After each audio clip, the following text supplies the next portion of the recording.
Bapak Ibu, saudara-saudari, anak-anak yang terkasih,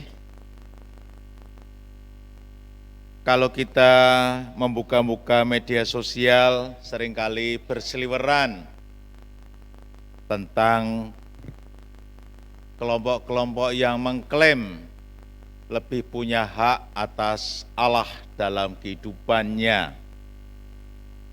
Seolah-olah Allah itu Allah yang benar, hanyalah milik kelompok tertentu, sehingga kelompok yang lain memiliki Allah yang kurang benar atau tidak benar atau lain sebagainya. Klaim seperti itu juga bisa diterjemahkan seolah-olah keselamatan hanya menjadi milik kelompok tertentu saja, sementara kelompok yang lain tidak punya hak atas keselamatan itu. Apa yang mau dikatakan? Kalau ingin selamat harus masuk kelompok tertentu itu. Itu seringkali yang berseliweran juga di media sosial yang seringkali kita temukan di sana. Sikap seperti ini bukan hal yang baru sebenarnya, Bapak Ibu Saudara terkasih. Karena pada dasarnya orang-orang Israel juga mengklaim bahwa keselamatan itu hanyalah menjadi haknya orang Israel, sehingga bangsa lain tidak punya hak atas itu. Dan itu kelihatan banget juga, nampak banget dari sikap-sikap mereka pada saat terutama ketika berjumpa dengan Yesus yang cukup diwakili setidaknya oleh orang-orang Farisi dan Saduki, imam-imam kepala yang menjadi bagian dari kelompok Saduki. Bapak Ibu Saudara-saudara terkasih, hari penampakan Tuhan hendak memberikan jawaban yang sangat jitu terhadap klaim-klaim seperti itu. Hari penampakan Tuhan mau menunjukkan bahwa Tuhan bukan hanya menjadi milik kelompok tertentu, bukan hanya menjadi milik komunitas tertentu, bukan hanya menjadi milik orang tertentu, bangsa tertentu, tapi hari peraya penampakan Tuhan ingin menjawabi bahwa Allah berkenan hadir kepada siapapun tanpa terkecuali, tanpa pandang kelompok apa, tanpa pandang komunitas apa, tanpa pandang agama apa. Tapi Tuhan berkenan menampakkan dirinya, hadir mewujudkan dirinya, memberikan rahmat, damai, dan kasih-Nya kepada siapapun juga yang dengan hati tulus, merindukan, dan serius mencari serta mengakuinya sebagai Allah dalam kehidupannya. Ini yang mau dinyatakan dalam hari raya penampakan Tuhan yang kita rayakan hari ini. Sehingga dengan demikian tidak benar kelompok-kelompok tertentu mengatakan bahwa kamilah yang punya hak atas kehadiran Tuhan. Atau setidaknya kita semakin bisa diberikan jawaban secara tegas.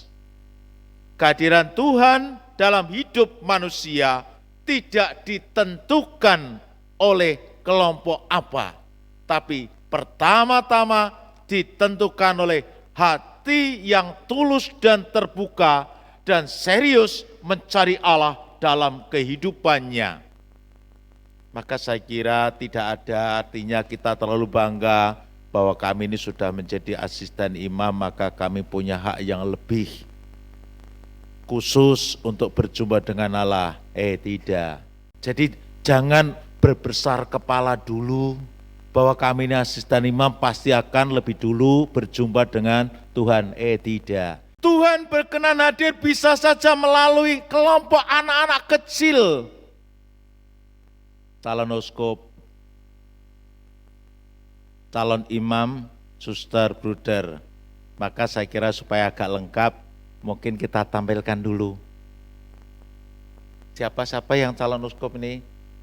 Mbak Elsa mana? Namanya siapa calon uskup?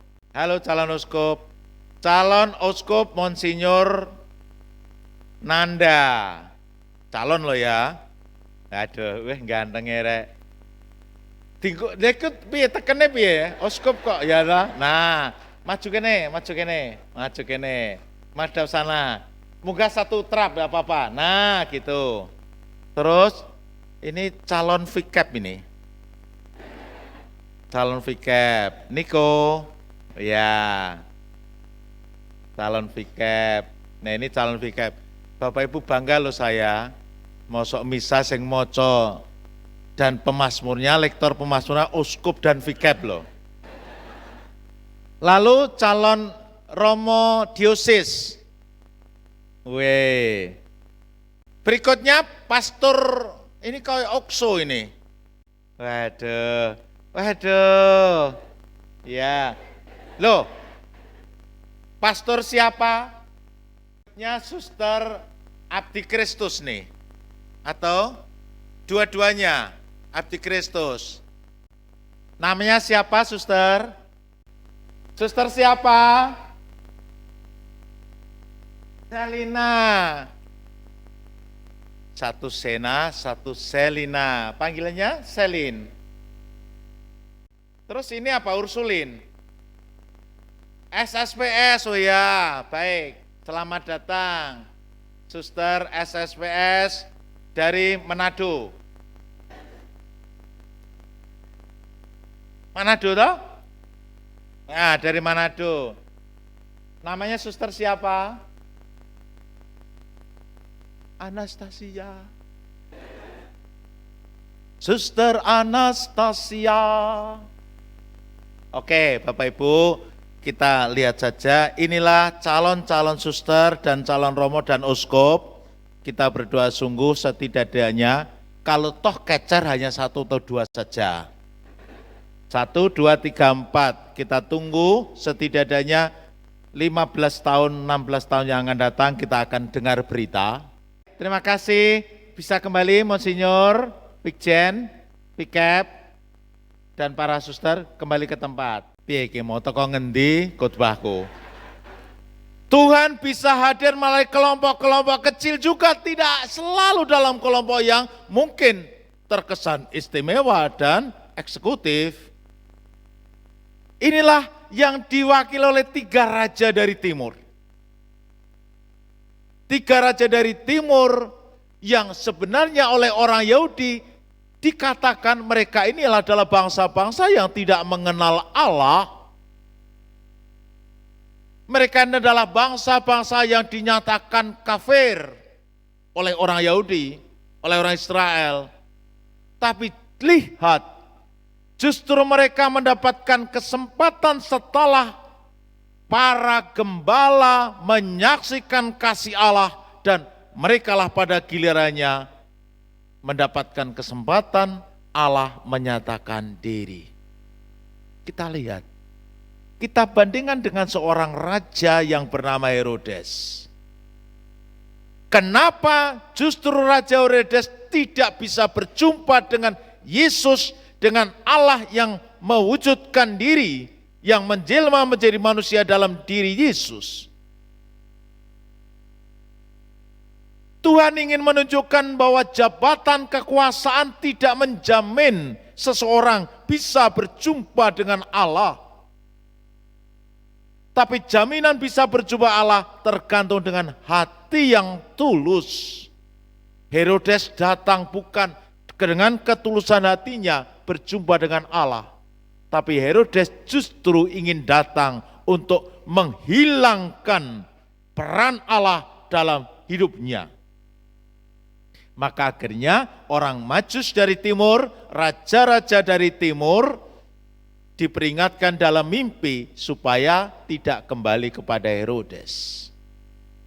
Semakin nyata bahwa Allah berkenan hadir sangat ditentukan oleh hati seseorang tanpa peduli dari kelompok apa.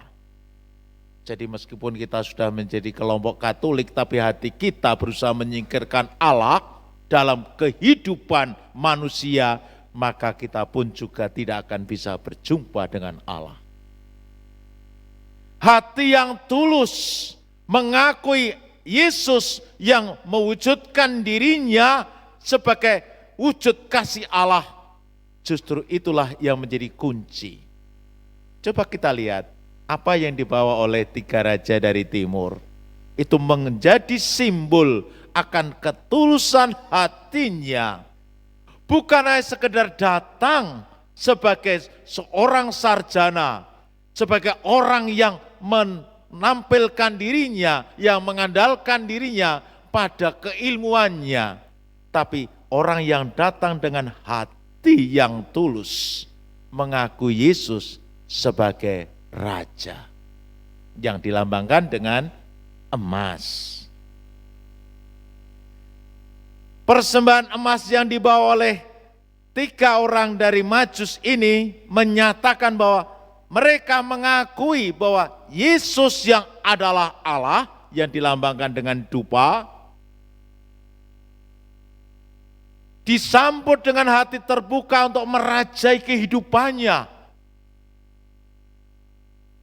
Namun demikian mereka juga mengakui karena Allah seolah-olah yang hebat itu tidak mungkin menjadi manusia lemah, tapi justru dalam diri Yesus yang diakui juga oleh orang-orang dari Majus, bahwa Allah yang hebat itu hadir menyatakan cintanya kepada manusia dalam wujud manusia beserta dengan kelemahannya yang ditandai dengan mur, yakni sebagai simbol kelemahan manusia, bahwa manusia akan mati.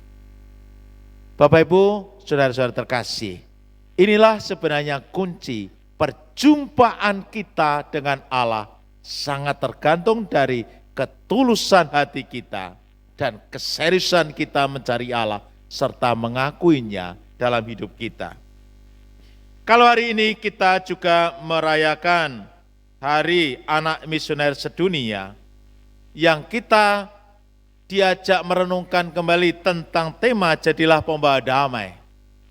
Tentu ini juga menjadi sekaligus panggilan bagi kita yang dengan serius mencari Allah dan bertemu dengan Allah serta merasakan kedamaian itu, maka kedamaian itu bukanlah hanya menjadi milik kita.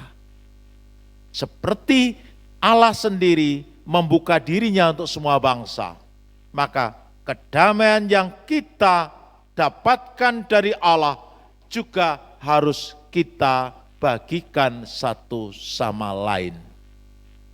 Menjadi misionaris pembawa damai tidak sekaligus jadi, tapi juga harus ditanamkan kepada kita semua, terutama mulai dari anak-anak dan remaja.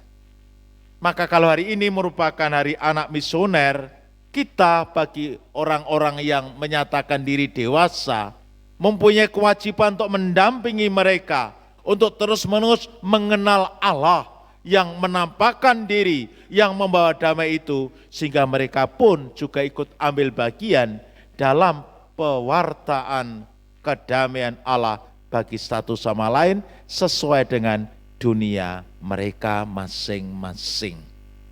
Mari kita semangat untuk menjadi misionaris-misionaris membawa damai Allah bagi sesama kita, dan sekaligus terus-menerus tanpa henti mendampingi anak-anak kita, supaya juga mereka pun ikut ambil bagian dalam karya besar Allah ini. Allah memberkati kita.